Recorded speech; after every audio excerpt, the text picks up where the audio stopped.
Going the distance with local sports. This is the X Sports Network. For over 50 years, Southern Tennessee Regional Health System Lawrenceburg has been a cornerstone of care in Lawrence County. From cardiology to orthopedics, general surgery, primary care, and women's health, we offer compassionate expert care close to home. Our ER is now stronger than ever with more providers, chest pain accreditation, and our newest Joint Commission stroke accreditation because every second matters. Generations have trusted us for compassionate care and medical excellence. Faster, trusted, accredited. Emergency care with hometown heart.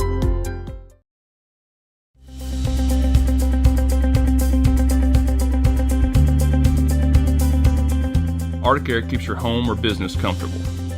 For more than 20 years, we provided outstanding residential and commercial services through Southern Middle Tennessee. Whether you need assistance with your heat, air conditioning, preventive maintenance, or anything in between, trust our reliable team to get the job done.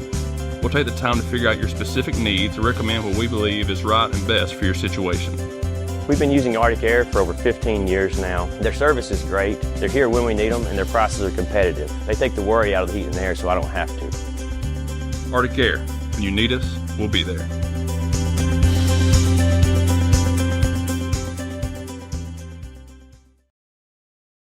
At Lawrenceburg Federal Bank, we're proud to be locally owned and operated because we're not just a bank, we're family.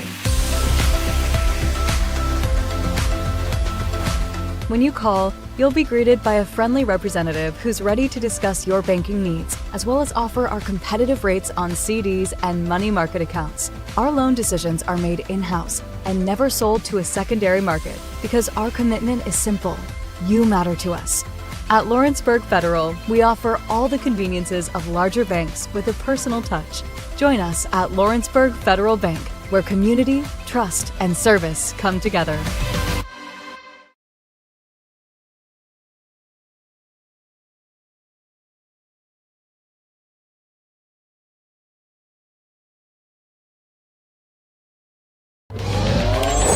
Going the distance with local sports. This is the X Sports Network.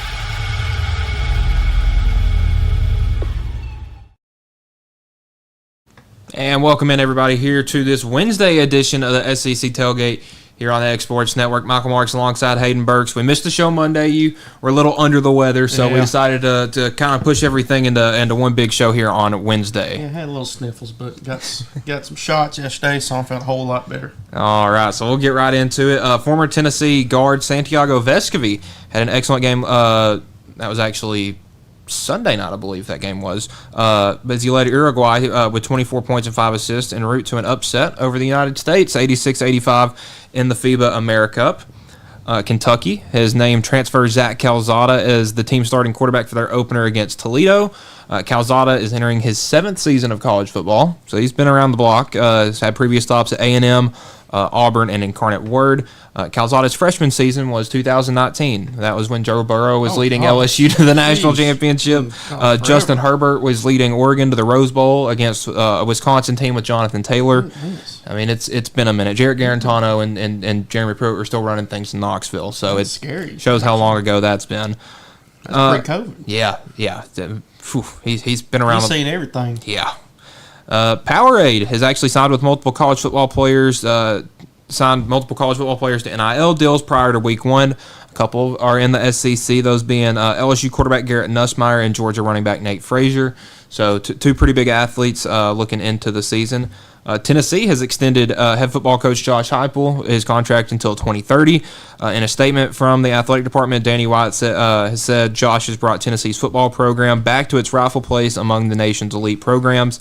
Heupel's salary will remain at $9 million per year, tied top 10 with Lane Kiffin and Eli Drinkwitz. So pretty good list considering when he started at Tennessee, his salary was only $4 million a year. Yeah, I say. Big pickup there. Obviously, Heupel's been, in my opinion, the best quarterback we've had in a very, very long time. Or not quarterback, sorry, head coach for Tennessee. And he's gotten us over the Alabama hump. Made the playoffs first time last year. So I'm glad they extended him, and hopefully everything pans out where he can be very successful, coach for Tennessee and maybe win some national championships down the road. Yeah, I like how confident that we've been in Heupel because this is year 5 for him coming in, and the fans are behind him. Yeah, and usually by this time, I mean, you look at Butch Jones entering year 5. So what year was that? 2017, and it wasn't high expectations, and we saw the first play of how that season was going to go, and it was not good. So, this is definitely the furthest we've been with a coach in a while. Obviously, since Fulmer, so I think it's a good step in the right direction of getting this Tennessee back to being a consistent team. A former Tennessee Vol's been named the quarterback one for Colorado as Coach Prime named Caden Salter, his starter for Week 1 matchup with Georgia Tech. Salter spent some time with Tennessee before his freshman campaign, but was dismissed from the program in June 2021 due to some legal issues. And then spent 4 years at Liberty before becoming a grad transfer and going to Colorado. So excited for Caden Salter.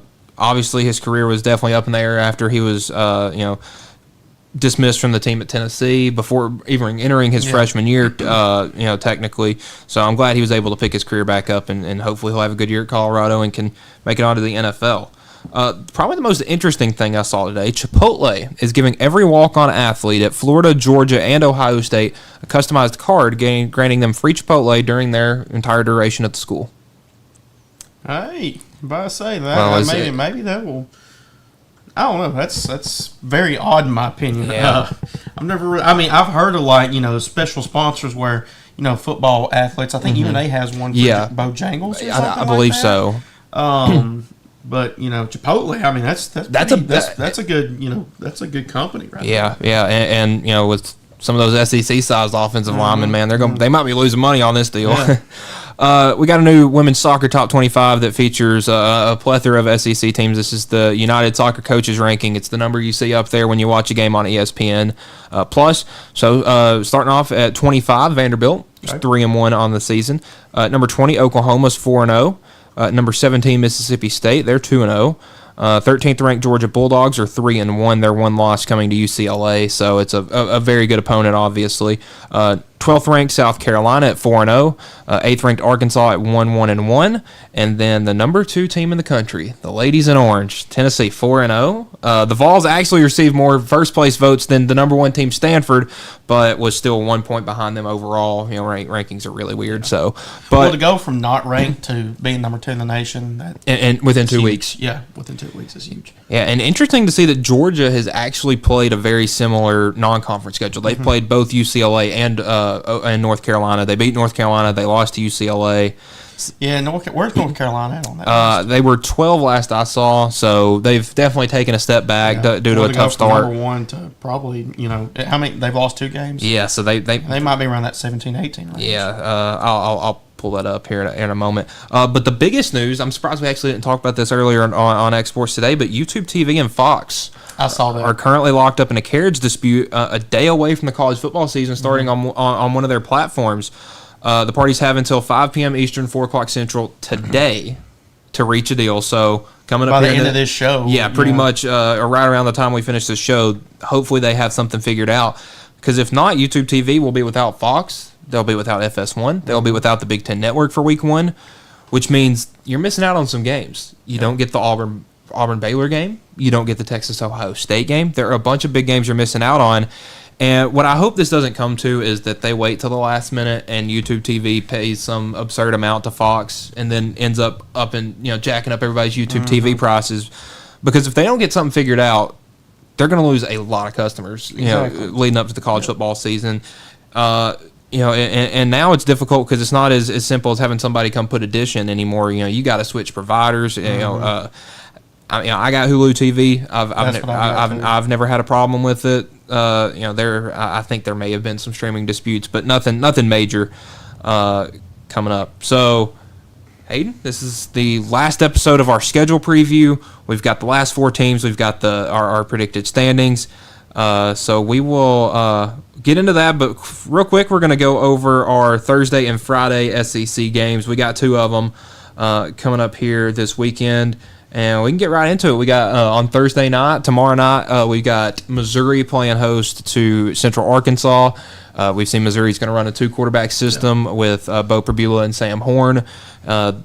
the little some question marks from Missouri. They don't obviously they don't know who is going to be their quarterback yet. Bo Perbula will start the first half. Sam Horn will start the second half. So an interesting battle going on in Como. Yeah, I mean, and of course, I know both of us predicted Missouri winning that first game, but a lot of question marks will be answered as if you're a Missouri fan, with Eli Drinkwitz being the head coach there as well.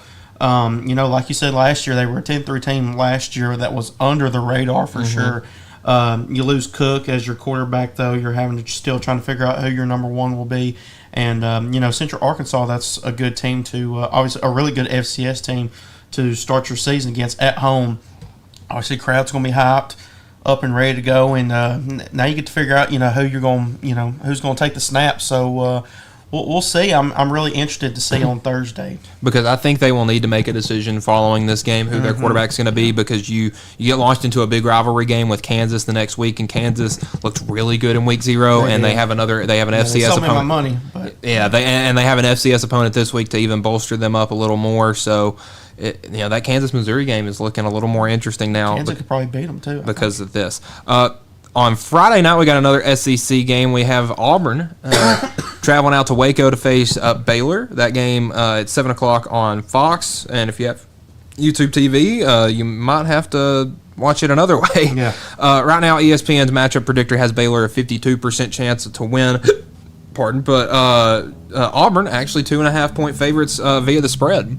Yeah, I mean, and, I said it during the Exports Today show that I don't know what Auburn's going to have. Obviously, they're going to be playing most of their quarterbacks, if not all of them.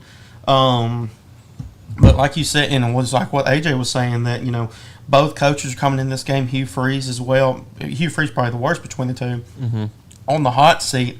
And, I think Baylor's going to come out with a win here, especially being at home. Yeah, it's going to be a big game. And, like you said with Auburn, I mean, they said they're going to play all 3 quarterbacks. I'm surprised that Jackson Arnold hasn't come in and already pretty much secured that job up front, being, how highly touted of a quarterback he was coming out of Oklahoma. But maybe they just have such a good quarterback room that it's going to be competitive, and we don't know what we're going to see from them. But I say there's a lot of question marks, that's for sure. But a lot of people very high on Auburn, especially if Jackson Arnold ends up becoming that guy.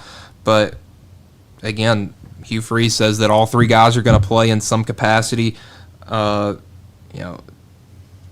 power to them. I mean, it makes for an interesting QB battle, and that's the one position that for Auburn has been the biggest toss-up. And also, we talk about just kind of overall, we don't know really. This is probably like AJ said, this is the one college football season where we really have no idea what to expect from, a lot of teams this year. Exactly. So, I like that. That's probably that's the most exciting part, is because we really don't know. Yeah. Who's going to be good teams, but you don't know who's just going to be that dominant force, or that that kind of team that comes out of nowhere type of thing. Yeah, and coming up on Friday, we will have the other 14 SEC games predicted on here. We'll give you a quick overlook who we think's going to win and what's going to be some keys to winning that one. But when we come back, we are going to look at our last 4 schedule predictions and then give you our final SEC record predictions coming up next on the SEC Tailgate. Pat's Cafe and Catering has been proudly serving customers in Lawrenceburg since 1987. For 4 generations, our family-run cafe has served up delicious breakfast and lunch favorites with friendly service and a welcoming atmosphere. We also offer full-service catering and can help to make your next party or event a success. For great food and friendly faces, visit us today at Pat's Cafe and Catering.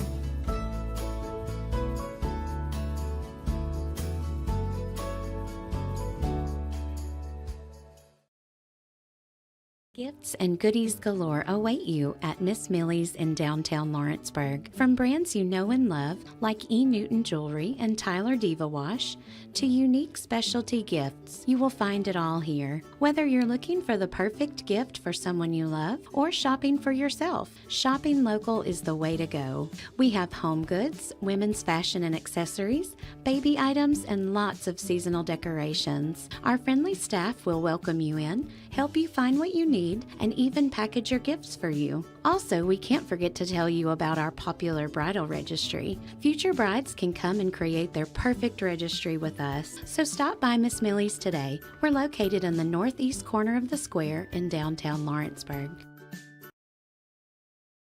Good Works at Home, formerly known as the Summit at Home, is a licensed non-skilled agency dedicated to helping you maintain your independence at home for as long as possible. Our compassionate and caring staff provide support in various areas, including dressing, bathing, personal hygiene, transportation, cleaning, and companionship. Please call our office about services, payment options, and long-term care policies at 931-762-2310. We look forward to assisting you with keeping your independence longer.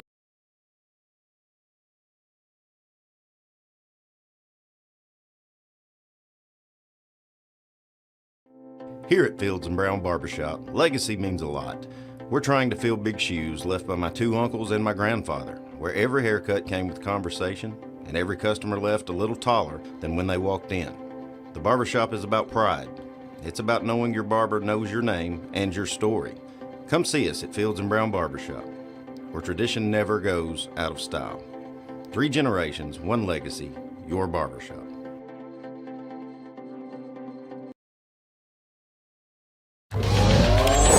Going the distance with local sports. This is the X Sports Network.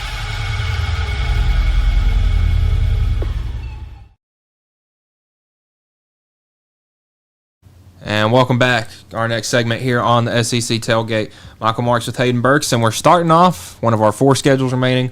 Let's go ahead and get Tennessee out of the way. We got week 1 coming up Saturday against Syracuse, 11 a.m. local time or Central Time kickoff. A Syracuse team that won 10 games last year but lost everybody. I mean, they lost a 1,000-yard rusher. They lost their 2 best receivers. They lost their quarterback, a lot of their pieces up front. And a lot of their pieces up front weren't really that great last year. So I think we can go ahead and chalk this one up as a win for Tennessee. Yeah, I think so too. With the team this past year, obviously make the college football playoffs, but you have to replace your quarterback with Nico going to UCLA, Dylan Sampson going to the NFL, and wide receiver room were really it's only Chris Braswell, Mike Matthews as the 1 and 2, and the running back it's Star Thomas, and then Sean Bishop. There's probably a battle I would say we don't know who any starter is except Joey Aguilar for Tennessee because Josh Heupel isn't released in the depth chart until Saturday at the stadium, so we won't know till 8 or 9 o'clock that morning who's going to be playing at different spots. But I think this game, with it being a 13-point spread, and I'll probably go in more in depth on this Friday, but I think this is going to be a case where Tennessee's going to have to lose it before Syracuse. It's going to be more of Tennessee losing the game more than Syracuse trying to go in and beating Tennessee. So, I'm going to take Tennessee on this one. All right, week 2, September 6th, they got a home one against ETSU at 2:30. Chalk it up. Yeah, FCS team. ETSU, they've beaten Vanderbilt in the last couple of years. But it's not what I'm worried about. But this one, week 3, coming up, is one I'm worried about. Would probably be the biggest game of that week in college football, September 13th. Probably be a college game day. Yeah, the Georgia Bulldogs coming to town. And if both of these teams are 2-0 coming to that one, it's going to be a huge game. Obviously, Georgia 11-3 last year, made the playoff, won the SEC championship game. I mean, it's still the same Georgia. They got to replace a lot. New quarterback, a whole new receiving core. They're kind of similar to Tennessee with what they've had to replace. Yeah. New quarterback. You got some running backs back from last year, but a running game that you weren't happy with at Georgia. 4 offensive linemen, and you pretty much want a whole new receiving core with how bad it was last year for them. But it's Georgia. They've had Tennessee's number. Kirby's only lost to Tennessee once, and it was his first year. So I got to give this one to Georgia. Yeah, and I'm not Georgia. Now, if Tennessee wins this game, it's huge. Yeah, it is a huge thing for Tennessee, and I think that could bump them into possibly a dark horse team that people may put into the playoffs. Yeah, and with those 2 games coming up after that, they host a 3-9 UAB team who has not been very good under their time when they had Trent Dilfer at head coach. And then the next week, their first SEC road game, they'll be going on the road to Starkville to play Mississippi State, a 2-10 team last year, but looks confident with what they brought in out of the transfer portal. And this game's a bit of an interesting one because Mississippi State is debuting I'm not sure if it's a completely new one, but they're wearing an all-white uniform in this game. So Tennessee's going to have to wear probably their home uniform on the road in that one. Yeah. So be cool to see them playing the orange on the road every once in a while. Yeah, I like the idea of it. And coming up the weekend, so 4-1 going into the bye week. The bye week, and a big one coming out of the bye week. You got Arkansas, a team that beat you last year, a team that has your number pretty well soundly since the 2000s, is Arkansas. Yeah. And you lost 19-14 last year, but I think coming out of the bye week, which is the Arkansas game came right before the bye week last time. This year it's coming right after. I think that's going to have a big impact, and I think it's going to be what Tennessee needs, and I think they'll finally get Arkansas this year. Yeah. It's going to be in Neyland. That place is going to be loud. They got this date circled. It's going to be. It's kind of like South Carolina whenever they played at Neyland a few years ago. They had that one circled. Next week, third Saturday in October, they're going on the road to face Alabama, a team that went 9-4 last year. New quarterback and Ty Simpson. They're having a bit of an injury bug right now with no Jam Miller for at least the first 2 or 3 weeks of the season, and then Tim Keenan is having a tightrope procedure on his ankle for a high ankle sprain. Those guys will probably be 100% by October 18th, but we don't know what we're going to see from either one of these teams. I mean, I was playing my Tennessee Dynasty on college football last night. Alabama was 3-3 coming into this game. Don't think that's going to happen. Yeah, I don't think. But it's going to be a very good game. But with it being in Tuscaloosa, I think that gives Alabama a pretty good edge. So I'm going to take Bama just to be safe. I got the Tide in this one. Like I said, I love for Tennessee to beat Alabama. The next week, October 25th, you can just tell this one's going to be at Kentucky, so go ahead and mark this up as the coldest game of the year. This is a game Tennessee won 28-18 last year, but I think Tennessee's getting – I really do. I think, at least with the offensive side of the ball, I think Tennessee's getting better. On both sides of the ball, I think Kentucky's getting worse. Yeah. So I think this is just perfectly chalked up to be a win for Tennessee, heading into what I think has a chance to be one of the biggest games of the year for Tennessee. You got Week 9, November 1st, so it's the Saturday, the day following Halloween. So if this game's a night game, assume a blackout. Oklahoma. Yeah. This was a big game last year because it was Josh Heupel's first time going back to Oklahoma as the head coach at Tennessee. They won that game 25-15. We were singing Kumbaya and thought everything was all right. Turned out that win was not as good as it looked because Oklahoma was not as good as they looked. Yeah. But this is a completely new Oklahoma team. This is, new quarterback, John Mateer. Yeah, new running back with Jaden Ott. I think this has a chance to be a very big game because this Oklahoma team doesn't have a whole lot of the big pieces that they had last year, so it's not got as much of that revenge factor to it, but I think it's still going to be a great game. It's going to be two great defenses with what Tim Banks and Brent Venables draw up, and two new offenses. Joey Aguilar being the new quarterback at Tennessee, John Mateer bringing his offensive coordinator with him from Washington State. So it's going to be new offenses on that one, but I think it's going to be a good game. Heading into November 8th, it'll be Tennessee's second bye week coming out. Tennessee beating Oklahoma. Oh yeah. I didn't even say who won or lost. I just rattled off. I have them winning that game. Yeah. Okay. All right. Yeah. Same here. I got them winning that one.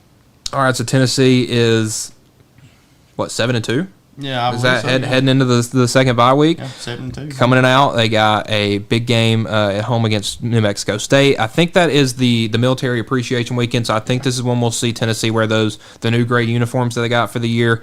But New Mexico State went 3-9 last year. Not too worried about them. Chalk that one up.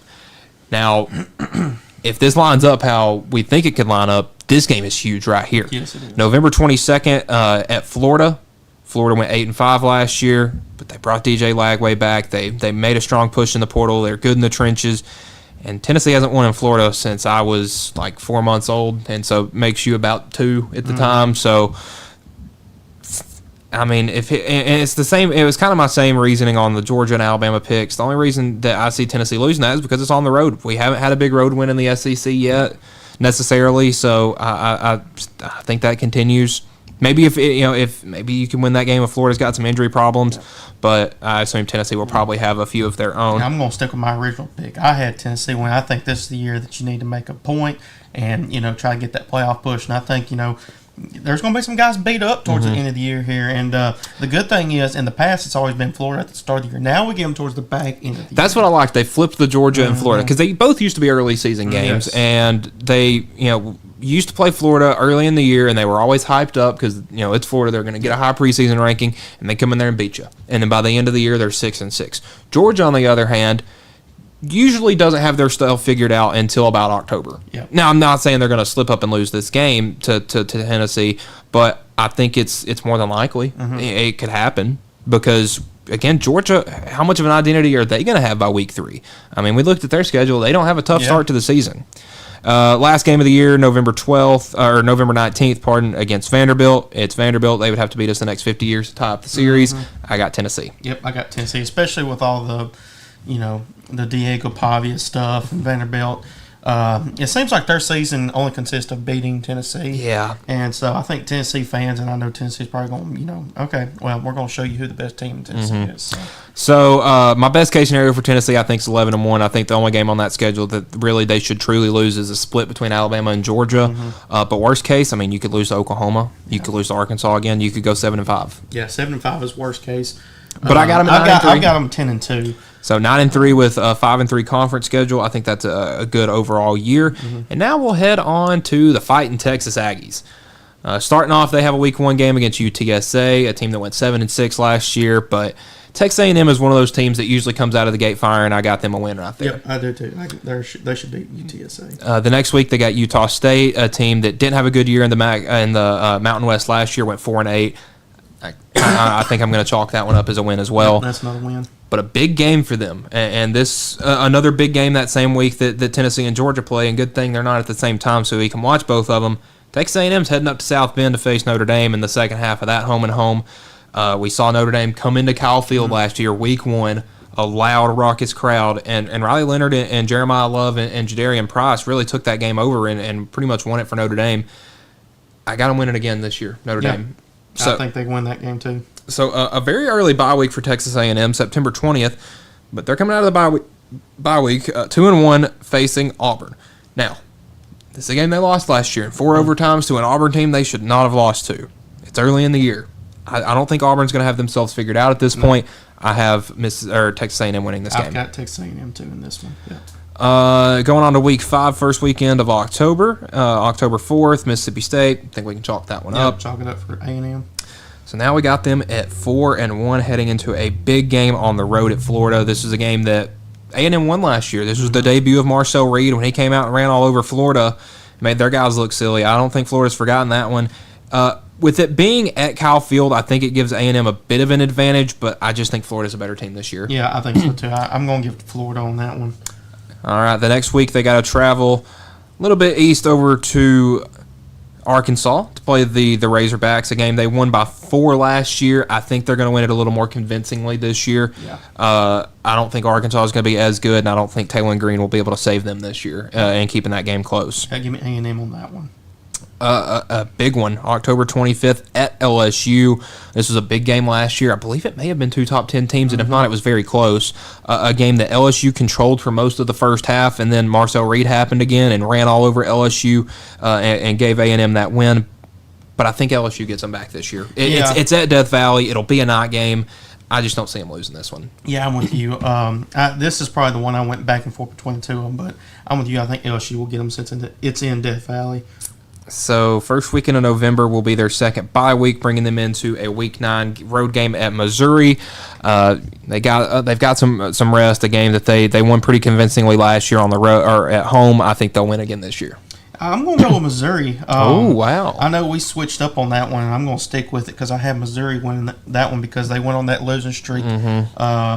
And then they get that home game against Texas A&M. So give me Missouri in this one. All right. So heading into the next weekend against South Carolina, a team that dismantled Texas A&M last year, really exposed them well with their defense. I got them losing again. It's a home game. It's a toss-up, but I just don't see them losing I don't see them winning this one. Yeah, and I'm going to switch again. I'm going to go with Texas A&M winning at home just because, you looked at what South Carolina did to them last year. And, I think we had – I don't know what you had South Carolina going in your I think we had them going 7-5. 7-5 or 8-4. Yeah, so I'm going to take Texas A&M with this one. All right. Week 12 or Week 11, an easy one at home against Samford. Chalk that one up. Week 12, a big one at Texas. It was a close game last year, 17-7. But this one's not going to have as much implications. It had big SEC championship implications this past year. I don't think it will this year. I think it's going to play into Texas's favor. I think they'll win, and Texas A&M, I got them 7-5, 4-4 in conference. I've got them. Let's see, 1, 2, 3. Yeah, 7-5 too. Yeah, that's what I've got them at, 7-5. So a bit of a down year for A&M, but anyway, I mean, what we're doing with this schedule, we're not picking crazy upsets. We're just picking straight up who should win these games and what it should look like. All right, on to the other Texas team, the Texas Longhorns. They got a big one, week 1. They're playing Ohio State, a team that beat them last year in the Cotton Bowl, 28-14. I think they got that one remembered, but in my mind, I see Ohio. I don't see Ohio State losing a season opener at home, because they had a big game a couple years ago against Notre Dame. I thought if anybody could do it, it would be Notre Dame, and they didn't. So I'm going Ohio State winning this one. Yeah, this has been a toss-up for me between the two of them. Texas, they're bringing a lot back. Arch Manning taking over the snaps. Ohio State having a play slot. Still have Jeremiah, though, as your wideout. And he's hard to cover. He's hard to cover. Texas does have a good defense, though, but I think Ohio State will edge it out. And what's the spread? I think it's like I think it's Texas 2.5. Texas, but 2.5? I mean it's very, very up in the air. It's pretty much a money line at this point. Honestly, it is. But yeah, I'm with you. I'll go with Ohio State on this one. It's Ohio State minus 1.5, so almost a push. So Texas is the underdog. Yeah. But I'm with you. Give me the Buckeyes on this one. Week 2, they come back home to Austin and take down San Jose State. I think we can chalk that one up. And then the next week again with UTEP, I think they get the same result. And then their third straight game against or fourth straight, I guess. They play all they get their non-conference out of the way early, so September 20th. So I got them 3-1 heading into their first bye week, where they have a very important game on October 4th. This one, looking at it from just the schedule, standpoint, Texas should win this game on paper. Yes, I'm with you. They should beat Florida in this one. But if Florida is having a good season up to this point, I think both teams are coming out of a bye week. This could be a huge game. Yeah, it could. It's going to be Texas's big, first trip to the swamp. But Florida got beat 49-17 by this team last year, so don't forget that. Then we got the Red River Shootout, second weekend in October against Oklahoma at 2:30 this year, not a noon game. Last year, Texas handled business 34-3. I don't think it'll be as much as handling business this year, but I do think Texas gets a win in a much closer fight with a. It'll be intense. Yeah, it's going to be a scrappy game. It will be, but I still got Texas. On the road at Kentucky, chalk that one. On the road at Mississippi State, chalk that one. So yeah, they go through a pretty easy stretch right here, 3 weeks in a row where they go Kentucky at Mississippi State, and then home against Vanderbilt. Don't think that one's as much as chalk. Yeah. I do think Texas wins it. I do think it's probably a 10-point game. It's probably a 24-14 kind of game. Maybe game. 2 touchdowns at most. Yeah, I think it'll be. I don't think it's going to be a blowout like a bunch of people were thinking. But it is at Texas this year, so that does bring in some interesting dynamics. Going to a bye week. Yep. Coming out on the road at Texas or on the road at Georgia. That's a tough. Last year, Texas couldn't beat Georgia. Didn't matter what happened. I think that they have spent their entire offseason making sure they don't lose this game. That's why I have Texas winning on the road at Georgia. A team that beat them twice last year, but I think they get them this year. Yeah, and I think that's going to prove that they can play at any level and try to get that playoff push. So, yeah, I'm going to go with Texas winning that one too. And then not last game before the last, home game against Arkansas, a game they won pretty comfortably last year, a game that I think will have a similar result this year. And then last game on Black Friday against Texas A&M. We just talked about that one. We think that Texas is just going to be a little bit too much for Texas A&M this year, and that this game, with it not having the same postseason implications, I think it's going to favor Texas a lot more. So, best case scenario for Texas, they could go perfect. Yeah, they could go 12-0. But there are some games on this that they could lose. Yeah. They could lose to Georgia. They could lose to Georgia. They could lose to Oklahoma. They could lose to Florida. I have worst case scenario for this Texas team set at 8-4. Yeah, but I don't think that's going to happen. I don't think it will. I'd say worst case scenario, in my opinion, is probably 9-3. Yeah, 8-4 is terrible. That would be big concern. But we got them 11-1, going 8-0 in conference play, And now, last but not least, the Vanderbilt Commodores. Yep. So I got them best case scenario 9-3. I think there are 3 games on this schedule that they can just not win, and I think that's at Alabama. I think it's at Texas, and I think it's at Tennessee. Yep, I those think are 3. other than that, you could win all those games. Will they? Probably not.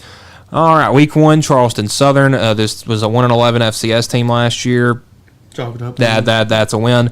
The next week, a very interesting one. They have a night game at Virginia Tech. This was a game that they won last year, or Vanderbilt won last year at home. This was the kind of the welcome to the Diego Pavia world.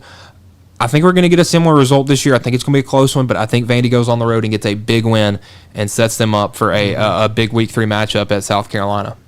I'm with you. I think they just sneak by Virginia Tech. I would say it won't be a blowout. It's going to be a very close game. It's going to be a 1-touchdown game, in my opinion. Very much so. South Carolina coming up in week 3. This is a team that dominated Vanderbilt last year at the middle points of the season. I think South Carolina wins it again. I do too. Playing at South Carolina, it's a tough place to play. And despite them not being, over the last, let's say, decade, the most consistent team, South Carolina's had Vanderbilt's number. They do. And I don't know what it is, but Vanderbilt can just not beat South Carolina, and I think that'll continue this year. Funny enough, a revenge game coming up in week 4. They host Georgia State. This was a game that Vanderbilt lost 36-32 last year on the road.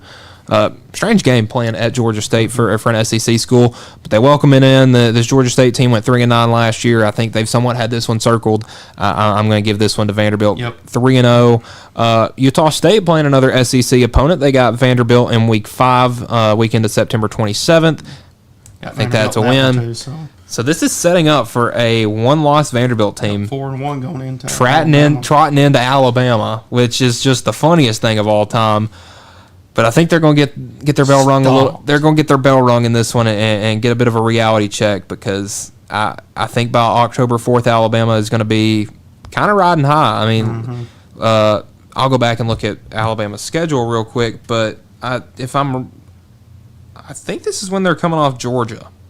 Yeah. So, which is exactly what happened last year. Yeah, it is the week after the Georgia game. So, watch out.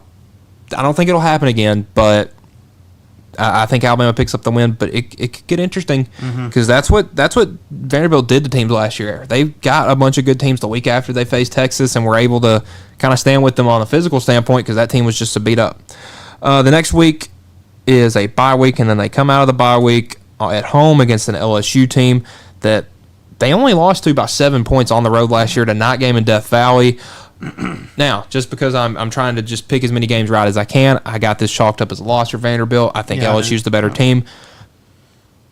But when it comes to picking games that week, I'm picking Vanderbilt. Yeah, I really do. When it comes to picking that game, I still think LSU, in my opinion, will win that game. But that's one of those that, if you want to be the team that ruins somebody's season, Vanderbilt can do it against LSU. Vandy gets a big home win every year, and it may be this one against LSU. It could be this one next week, a bit of another revenge game against Missouri at home. Again, Missouri was a top 10 team when they played Vanderbilt, and it went to 2 overtimes, and it was Vandy's kicker not being very good that won them that game. I think that Missouri was lucky they didn't lose to them last year. I think Vandy gets them this year in Nashville. Yeah, I'm going to switch. I think Missouri will get them in Nashville this year. I know that Vanderbilt played hard with them, and down to the wire with their field goal kicker not been the most consistent guy in the world.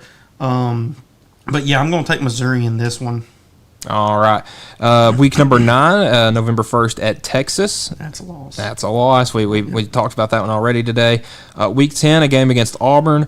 This is at home, and Diego Pavia has owned Auburn, but I think they finally get one. I think that Vandy gets dropped down a peg on this one. I think Auburn gets the win. I think Auburn's going to be I think Auburn has a chance to be a lot better than everybody thinks they are. Yeah. All right, so coming into a bye week, November 15th, they get to play Kentucky at home November 22nd. That's a W. That was a game they went on the road last year. And then at Tennessee last week of the season, I just don't see Vandy winning that game. Yeah. So I got Vandy going 6-6, 2-6 in conference play. And now the moment we've all been waiting for, our final conference ratings, if I can pull them up real quick. There we go. All right. So We'll start from the bottom. At 2-10 and 0-8 in conference play, we got Kentucky. Yep. At 0-8 in conference play, going 3-9, I have Mississippi State. Going 4-8 and winning one conference game, I got Arkansas. Yep. Going 6-6 and 2-6 in conference play, I have Vandy and Missouri. Now, in your standings, Missouri would be a step up higher. Mm-hmm. The only reason I have Vanderbilt higher is because they won the matchup. Yeah. So, going 6-6 and 3-5 in conference play, I have Auburn. Okay. Yep. Going 7-5 and 4-4 in conference play, I have Texas A&M. Another tie that is. I don't think this is not a matchup that happens this year, but I have both Florida and Oklahoma going 8-4 and 4-4 in conference play. Now, again, either one of those teams could be very good and upset Once you. you get to that midway, you kind of know who can jump and who can fall. I would say these are the teams that could do the most damage. South Carolina and LSU both going 8-4 and 5-3. Again, I have LSU winning that matchup, so I have LSU a step higher. And in fifth place at 9-3 and 5-3 in conference play, I got Tennessee. At fourth place, going 10-2 and 6-2 in conference play, two teams. I got Ole Miss and Alabama. And then going 11-1, 7-1 in conference play, I got Georgia. And 11-1 perfect in conference play, I got Texas. So that will be Texas and Georgia in the SEC championship. I think Texas gets them again here. Yep. And this one 38-26. So that is our final SEC ratings. The season starts tomorrow with Missouri and Central Arkansas. So we'll see how many of these we get right. I'll check in periodically in the season to see how we're doing with these. But for Michael Marks and Hayden Burks, this has been the SEC Tailgate. We'll be back on Friday. Going the distance with local sports. This is the X Sports Network.